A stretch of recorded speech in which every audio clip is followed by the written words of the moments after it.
கலசத்தை உடைத்து போடு.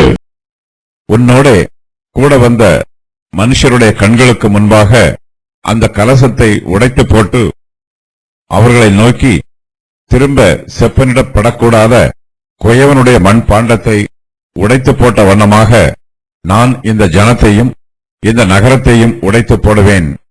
புதைக்கிறதற்கு இடமில்லாததினால் தோப்பேத்திலே சவங்களை புதைப்பார்கள் என்று சேனைகளின் கர்த்தர் சொல்லுகிறார். இவ்விதமாக நான் இந்த ஸ்தலத்துக்கும் இதன் குடிகளுக்கும் செய்து இந்த நகரத்தை தோப்பேத்துக்கு சரியாக்குவேன்.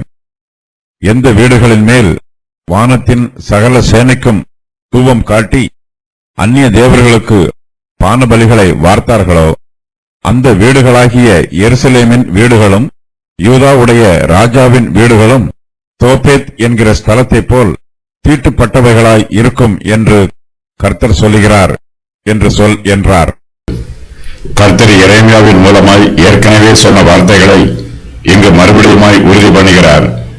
எரேமியா தன்னோடு கூட இன்னும் குமாரரின் பள்ளத்தாக்குக்கு கொயவன் வேலையான ஒரு கலசத்தை கொண்டு போகிறார்.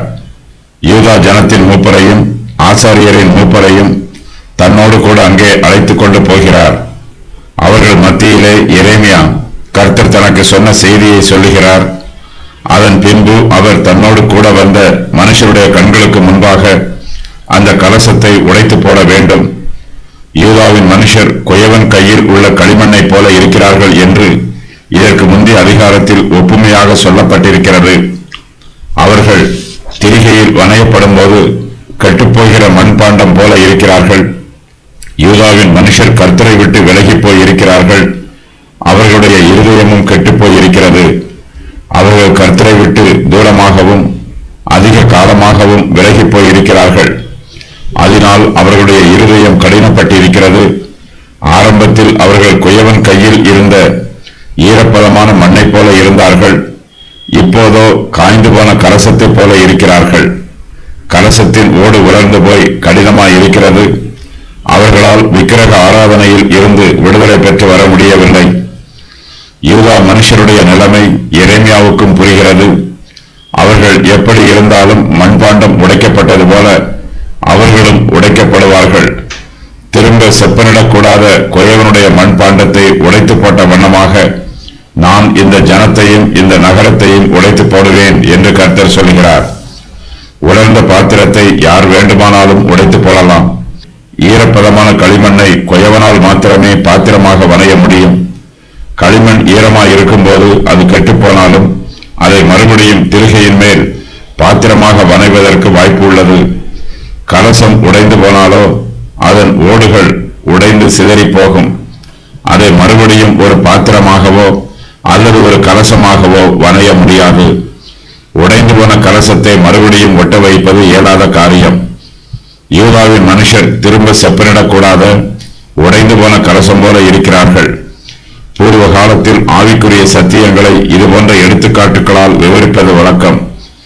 இந்த வழக்கத்தின் பிரகாரம் யூதாவின் மனுஷர் உடைந்து போன கலசத்தோடு ஒப்புமையாய் சொல்லப்பட்டிருக்கிறார்கள். மண்பாண்டம் எளிதில் உடைந்து போகும். உடைந்து போன பாண்டத்தை மறுபடியும் ஒட்ட வைக்க முடியாது. அதுபோலவே கல்தையரின் சேனை யூதாவையும் எருசலேமையும் உடைத்து போடுவார்கள். தேசத்தை பாழாக்கி போடுவார்கள். யூதா தேசத்தை மறுபடியும் செப்பனிடுவது என்பதும் உருவாக்குவது என்பதும் இயலாத காரியம். யூதாவின் மனுஷர் தங்களுடைய சுய பலத்தையும் சுய பராக்கிரமத்தையும் நம்புகிறார்கள். தங்களுடைய முன்னோர்களின் பாரம்பரிய பழக்க வழக்கங்களையும் பூர்வ காலத்து வழிபாட்டு முறைமைகளையும் நம்புகிறார்கள். தங்களுடைய சொந்த பிரமாணங்களில் நம்பிக்கை வைத்திருக்கிறார்கள். இவையெல்லாம் ஒன்றாய் சேர்ந்து யூதர்களுடைய இருதயத்தை கடினப்படுத்திவிட்டது. அவர்களுடைய இருதயம் உலர்ந்து போன கலசம் போல இருக்கிறது. தாங்கள் வெண்கல கலசம் போல இருப்பதாக யூதாவின் மனுஷர் நினைக்கிறார்கள். அவர்கள் வெண்கல கலசம் போல இல்லை என்றும் கொயவனுடைய மண் கலசம் போல இருக்கிறார்கள் என்றும் எரேமியா சொல்லுகிறார். மண் கலசம் எவ்வளவுதான் கடினமானதாக இருந்தாலும் வலுவானதாக இருந்தாலும் அது கீழே விழுந்தால் உடைந்து போகும். மண் பாண்டத்தை உடைப்பது கடினமான வேலை அல்ல. வெண்கல கலசத்தை உடைப்பது போல மண் கலசத்தை கஷ்டப்பட்டு உடைக்க வேண்டிய அவசியம் இருக்காது. மண் கலசம் கீழே விழுந்தாலே உடைந்துவிடும். யூதாவின் மனுஷரும் எருசலேமின் குடிகளும் கர்த்தருடைய கையில் உள்ள மண்ணைப் போல இருந்தார்கள். கர்த்தரே அவர்களை தமக்கு பிரியமான பாத்திரமாக உருவாக்கினார். இப்போதோ அவர்களை திரும்ப செப்பனிடக்கூடாதபடிக்கு மண்பாண்டத்தை உடைத்து போடும் வண்ணமாக உடைத்து போட சித்தம் உள்ளவராயிருக்கிறார். கர்த்தர் யூதாவின் ஜனத்தையும் எருசலேமின் குடிகளையும் எருசலேம் நகரத்தையும் உடைத்து போடுவதாக சொல்லுகிறார். இருப்பு கோலால் அவர்களை நொறுக்கி குயக்கலத்தை போல் அவர்களை உடைத்து போடுவீர் என்று சொன்னார். சங்கீதம் 2:9. அவன் இருப்பு கோலால் அவர்களை ஆளுவான், அவர்கள் மண் பாண்டங்களைப் போல நொறுக்கப்படுவார்கள். வெளிப்படுத்தின விசேஷம் 2:27. கர்த்தர் புறஜாதியாரை உடைத்து போடுவது போல இப்போது எருசலேம் நகரத்தையும் உடைத்து போடுகிறார். அவர்களை அவர் தப்ப விடாமல் உடையும்படி குயக்கலத்தை நொறுக்குவது போல அவர்களை நொறுக்குவார். அடுப்பிலே நெருப்பு எடுக்கிறதற்கும் குளத்திலே தண்ணீர் மொழிகிறதற்கும் நொறுங்கின துண்டுகளில் ஒரு ஓடாகிலும் அகப்படாதே போம். ஏசாயா 30:17. கொயவனுடைய மண்பாண்டத்தை உடைத்து போட்டால் அதை மறுபடியும் ஒட்ட வைத்து புதிய மண்பாண்டமாக மாற்ற முடியாது. அதுபோலவே எருசலேம் உடைந்து போகும்போது அதை மறுபடியுமாய் செப்பனிட முடியாது. எருசலேமுக்கு பூரண அழிவு உண்டாகும், அது நித்திய அழிவாய் இருக்கும். யாருடைய கரத்தாலும் எருசலேமை செப்பனிட முடியாது. கர்த்தருடைய கரத்தால் மாத்திரமே எருசலேமை மறுபடியும் செப்பனிட முடியும். கர்த்தரே உடைக்கிறவர், அவரே ஒன்று சேர்க்கிறவர். எருசலேம் மறுபடியும் எடுத்து கட்டப்பட வேண்டுமென்றால் எருசலேமின் குடிகள் தங்களுடைய பாவங்களுக்கு மனம் திரும்பி கர்த்தருடைய சமூகத்தில் திரும்பி வர வேண்டும். கர்த்தரே காயப்படுத்துகிறவர், அவரே காயம் கட்டி குணப்படுத்துகிறவர், அவரே பரம வைத்தியர். கர்த்தரால் கூடாத காரியம் ஒன்றுமில்லை. எரேமியா தன் கையில் உள்ள கலசத்தை தோப்பேத்திலே உடைத்து போடுகிறார். அவரோடு கூட வந்த மனுஷர்கள் இந்த சம்பவத்தை தங்கள் கண்களால் பார்க்கிறார்கள். புதைக்கிறதற்கு இடம் இல்லாததினால் தோப்பேத்திலே சவங்களை புதைப்பார்கள் என்று கர்த்தர் சொல்கிறார். எரேமியா தன் கையில் உள்ள கலசத்தை தோப்பேத்திலே உடைத்து போடுகிறார். கர்த்தர் இவ்விதமாக நான் இந்த ஸ்தலத்துக்கும் இதன் குடிகளுக்கும் செய்து இந்த நகரத்தை தோப்பேத்துக்கு சரியாக்குவேன் என்று சொல்லுகிறார். யூதாவின் மனுஷரும் எருசலேமின் குடிகளும் தோப்பேத்தில் உள்ள மூளைகளுக்கு தங்களுடைய பிள்ளைகளை பலி செலுத்துகிறார்கள். அவர்களுடைய பிரேதங்கள் தோப்பேத்தின் பள்ளத்தாக்கில் நிரம்பி இருக்கிறது. கர்த்தர் தம்முடைய நீதியான நியாய தீர்ப்பை யூதாவின் மனுஷருக்கு கொடுக்கிறார். தங்களுடைய பிள்ளைகளை மூளைகளுக்கு பலி செலுத்தியவர்கள் கர்த்தருடைய நியாய தீர்ப்பினால் செத்து போகிறார்கள். அவர்களுடைய சவங்கள் தோப்பேத்தின் பள்ளத்தாக்கிலே நிரம்பி இருக்கிறது. தோப்பேத்திலே செத்து போனவர்களின் சவங்களோடு நகரத்தின் மற்ற அசுத்தங்களும் குவிந்திருக்கும். அவை எல்லாவற்றையும் சுட்டரிப்பதற்கு தோப்பேத்தில் எப்போதும் அக்கினி எரிந்து கொண்டிருக்கும். கர்த்தராகிய இயேசு கிறிஸ்து நரகத்தை பற்றி சொல்லும்போது அங்கு அக்கினி எப்போதும் எரிந்து கொண்டிருக்கும் என்று சொல்லுகிறார். தோப்பேத்திலே எப்போதும் அக்கினி எரிந்து கொண்டிருக்கும். யூதாவின் மனுஷரும் எருசலேமின் குடிகளும் யூதாவுடைய ராஜாக்களும் தங்கள் வீடுகளின் மேல் வானத்தின் சகல சேனைகளுக்கும் தூபம் காட்டினார்கள். அந்நிய தேவர்களுக்கு பான பலிகளை வார்த்தார்கள்.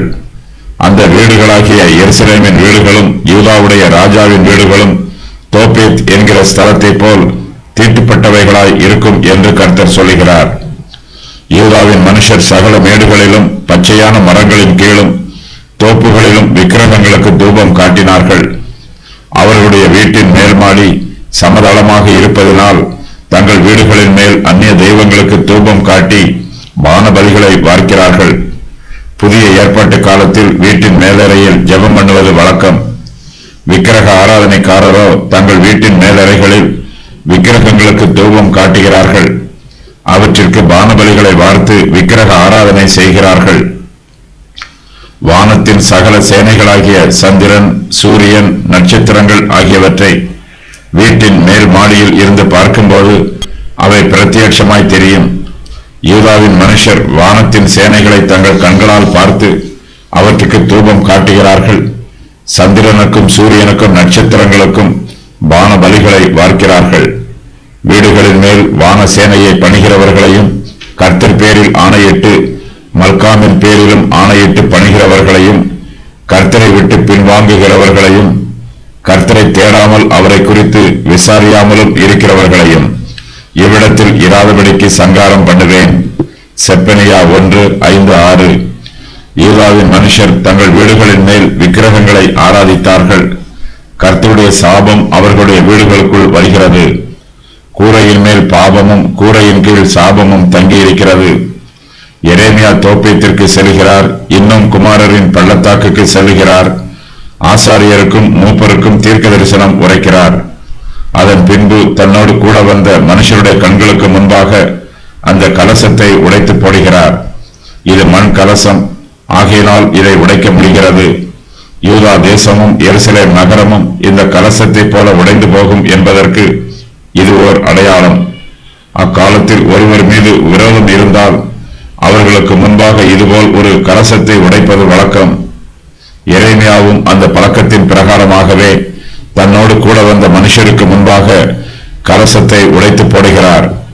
இனிமேல் அவர்கள் திரும்பவும் சேர்க்கப்படுவதற்கு வாய்ப்பே இல்லை. அவர்கள் நம்பிக்கை அற்றவர்களாக போனார்கள்.